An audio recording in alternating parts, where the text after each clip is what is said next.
The key component of the make ready procedure, or let me say key components, are that it's the same every single time. It's number one.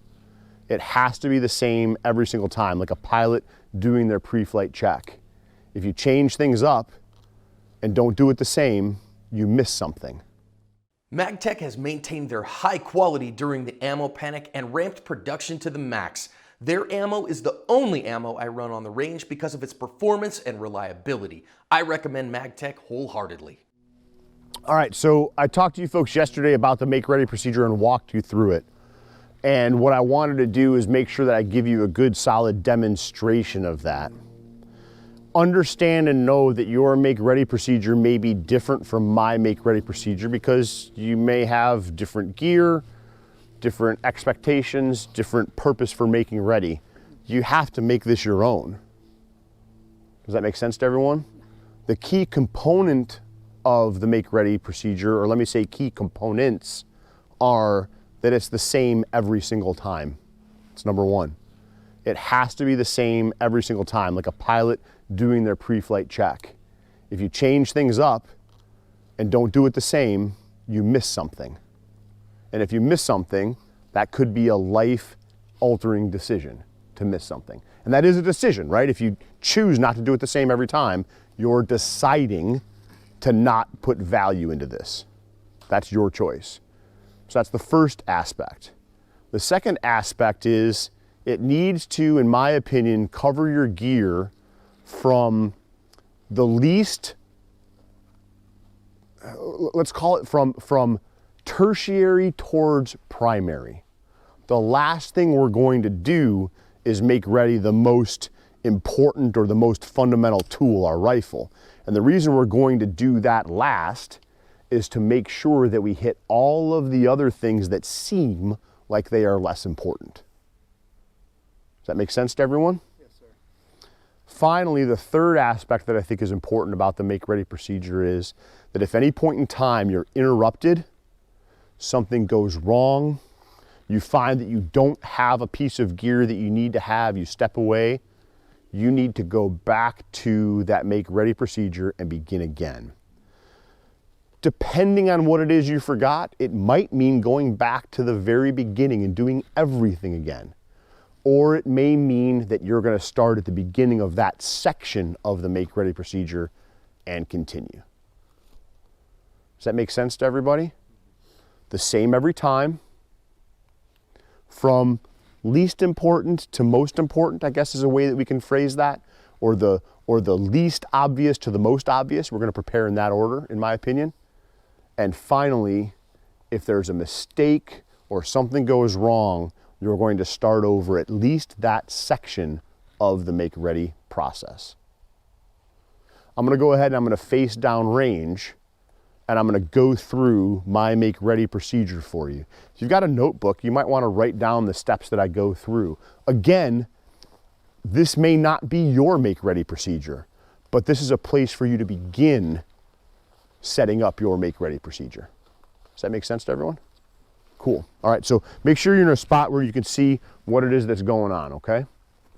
Before I start to make ready, one of the things I want to do is I want to make sure I have all of the gear that I expect to need for whatever it is that I'm doing. Okay, so whatever tools you need, I'm talking if you're in a situation where you're going to need to communicate with other people, do you have communication tools? That might be your cell phone, right? Or it might be a radio system. If you have a specific job that you need to deal with, do you have the tools for that job? So I want to have everything with me before I start that process. I'm going to start again from least important, and I don't really feel like that's a good way to say it, but that's the only way I can phrase it right now. So go with that and understand I'm not really happy with what I'm saying, but it conveys the idea. I'm going to start with my personal protective equipment. I'm going to verify with touch that I have my ears, my eyes. If I'm wearing a plate carrier and plates, I'm going to physically verify that the plates are in my carrier, right? When I fly home, I'm going to take those plates out. What if I forget to put them back in? I want to verify that. Next, I'm going to check my medical gear. Right now, I've got a medical kit that I'm wearing on the rear of my belt. I'm going to feel that it's there. I can feel that it's there. I carry daily a medical kit in my pocket. I can feel that I've got my tourniquet. I can feel 2 separate packages, which means I've got my clotting agent and my compression bandage. I'm good to go. The next thing I'm going to check is I'm going to check my tertiary handheld light. I carry a light in my pocket. I'm going to give that a 6-second test. I want to ensure that that light stays bright for the full 6 seconds. If I see a step down in light, that tells me I need to plus up my batteries. I'm also going to make the recommendation to you that if you're really preparing for something for real, probably that means before you step up to make ready, you've got a fresh battery in whatever it is you're going to run. That's all the tertiary gear that I've got on me. I can check to make sure my cell phone's where it is. That would make sense too. You get the idea. If I were wearing a handgun, I don't have my handgun on right now, this is the time I would prepare my handgun and make my handgun ready. I have a very specific process for that that parallels the rifle process. When we get handguns out a little bit later, I'll show you that process. Now it's time to actually make the rifle ready. I'm going to go ahead and I'm going to come to retention. I happen to have a chamber flag in my rifle. I'm going to press the magazine release, make sure there's not a magazine in. I know that seems redundant, but this process is the same every time. So I'm going to make sure the magazine is unloaded. I'm now going to lock the bolt to the rear. Excuse me, the magazine is not inserted. I'm going to remove and stow my chamber flag. I'm going to run the bolt several times and lock it to the rear. I'm going to start loading my gun with the bolt locked to the rear. I'm going to retrieve a magazine from my favorite place to reload. For me, that's here on my belt. I have a magazine staged on my belt. That's where I'm going to retrieve my magazine from. So I'm at retention. I'll retrieve the magazine from my belt. I'm going to physically touch the top of the magazine. And I'm noting right now that there is a round on the left side of the magazine. I'm going to insert the magazine with a firm push and pull to ensure that it's seated, and then I'm going to run the bolt home under full power. I'm going to press the magazine release, and I'm physically going to feel that now I have a round on the right side of the top of the magazine. I know that the round that was on the left is now inside my rifle. My rifle is loaded. I'm going to reinsert the magazine with a firm push, pull, to ensure that it's seated. I'm going to reach around with my support hand.